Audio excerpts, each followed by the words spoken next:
श्री शिवाय नमस्तुभ्यम दोस्तों, एक बार पुनः स्वागत है आपका आपके अपने चैनल शिव महापुराण में। 2021 में शरद पूर्णिमा 19 अक्टूबर को पड़ रही है और कार्तिक मास शुरू हो रहा है 21 अक्टूबर से।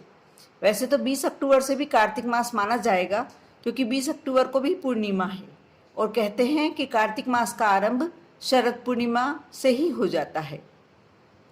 कार्तिक मास को सभी मासों में सबसे ज़्यादा उत्तम माना जाता है, क्योंकि इस मास में भगवान विष्णु निद्रा से जागते हैं और अपने भक्तों पर कृपा बरसाते हैं। इस मास में भगवान विष्णु पृथ्वी पर अपने भक्तों के बीच जल में निवास करते हैं। स्कंद पुराण के अनुसार इस माह में ही भगवान शिव के पुत्र कुमार कार्तिकेय ने तारकासुर का वध किया था। शास्त्रों के अनुसार जो कार्तिक माह में सुबह ब्रह्म मुहूर्त में उठकर पवित्र नदियों का स्नान करता है, पवित्र नदियों में स्नान करता है, उसे अक्षय पुण्य की प्राप्ति होती है एवं सभी तीर्थों का फल प्राप्त हो जाता है। साथ ही वह यदि दीपदान करता है तो फिर उसका पुण्य अक्षय रूप से बढ़ जाता है। शास्त्रों में ऐसा कहा गया है कि यदि इस मास को मोक्ष का द्वार कहा जाए तो अतिशयोक्ति नहीं होगी। ये बहुत ही पवित्र माह है। साथ ही यह भी बताया गया है कि इस माह में क्या करना चाहिए और क्या नहीं करना चाहिए। इस वीडियो के माध्यम से मैं कार्तिक मास में ऐसा क्या करें जिससे आपको मोक्ष प्राप्त हो, अक्षय पुण्यों की प्राप्ति हो और साथ ही आपके यहाँ धन संपदा और की कमी नहीं हो और साथ ही कोई भी समस्याएं आपके घर में परिवार में ना रहे, क्या करना चाहिए आपको, मैं इस वीडियो के माध्यम से आपको बताने जा रही हूँ। आप अवश्य शुरू से अंत तक इस वीडियो को देखें। दोस्तों, मोक्ष कौन नहीं चाहता, सभी चाहते हैं। इसके लिए हम ज़्यादा कुछ नहीं करें और हमें मोक्ष प्राप्त हो जाए तो और क्या हमारे लिए उत्तम हो सकता है। कार्तिक मास में आपको मोक्ष की प्राप्ति के लिए बहुत छोटे छोटे उपाय ही करने होते हैं। बहुत छोटे छोटे कार्यों से आपको मोक्ष की प्राप्ति हो जाती है। तो चलें, आप ध्यान से सुने कि आप क्या ऐसा कर सकते हैं जिससे आपको मोक्ष की प्राप्ति हो जाए। यदि दोस्तों हम कार्तिक मास में पवित्र नदियों में स्नान करते हैं, अगर नदियों में स्नान करना संभव ना हो तो घर के जल में ही गंगा जल थोड़ा सा मिला लें और उसमें स्नान करें और भगवान विष्णु का ध्यान करें। पद्म पुराण में बताया गया है कि ऐसा करने से भी तीर्थ स्थान के समान फल और मोक्ष की प्राप्ति होती है। कार्तिक माह में शास्त्रों के अनुसार तुलसी की पूजन करना और सेवन करना दोनों ही विशेष महत्वपूर्ण होता है। तुलसी पर माँ लक्ष्मी व कुबेर की कृपा प्राप्ति होती है। इस माह में सुबह शाम तुलसी की पूजन अवश्य करना चाहिए, क्योंकि इससे घर में सुख शांति प्राप्त होती है और संपन्नता आती है। साथ ही इस पवित्र माह में यदि संभव हो तो आप रोज सुबह शाम नदी या तालाब पर दीप प्रवाहित करें। अगर नदी तालाब ना हो तो तुलसी के साथ शालिग्राम जी की पूजन करने से भी ये फल प्राप्ति होती है। शालिग्राम जी और तुलसा जी के सामने एक दीपक अवश्य लगाना चाहिए। यदि आप सायंकाल में भगवान विष्णु के नाम का स्मरण करके तिल के तेल का दीपक लगाते हैं तो आपको समृद्धि एवं मुक्ति की प्राप्ति होती है। साथ ही यदि आप कार्तिक मास में संभव हो तो ऐसा कर सकते हैं तो अवश्य करना चाहिए। आपको पलंग या खटिया पर नहीं सोना चाहिए।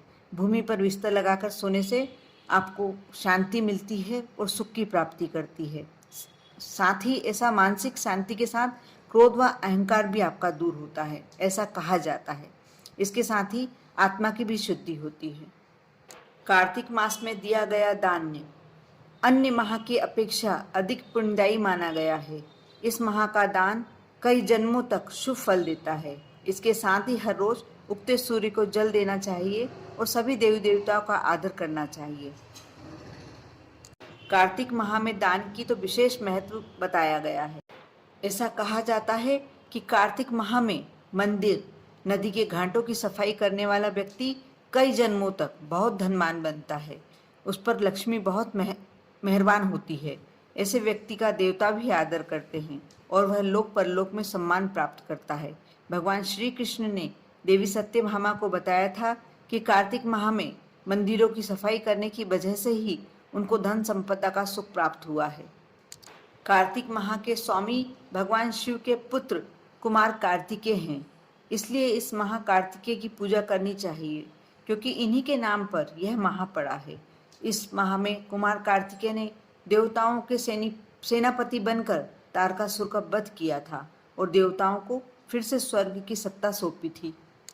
इस माह में भगवान विष्णु दामोदर व नारायण रूप में पूजे जाते हैं, इसलिए इस माह में यह बात का अवश्य ध्यान रखें कि आप ब्रह्मचर्य का पूर्ण पालन करें और बुरे विचारों से भी दूर रहें। इस मास में सदाचार का पालन करना चाहिए और किसी का भी अपमान नहीं करना चाहिए। गरीबों और ज़रूरतमंद की आप जिस तरीके से भी मदद कर सकते हैं, आपको हमेशा हमेशा करना चाहिए। कार्तिक माह में भगवान विष्णु ने मत्स्य रूप में अवतार लिया था और सभी वेदों की रक्षा की थी, इसलिए इस माह में मछली के साथ साथ अंडा, मांस और मदिरा जैसे तामसिक भोजन से हमेशा परहेज करना चाहिए।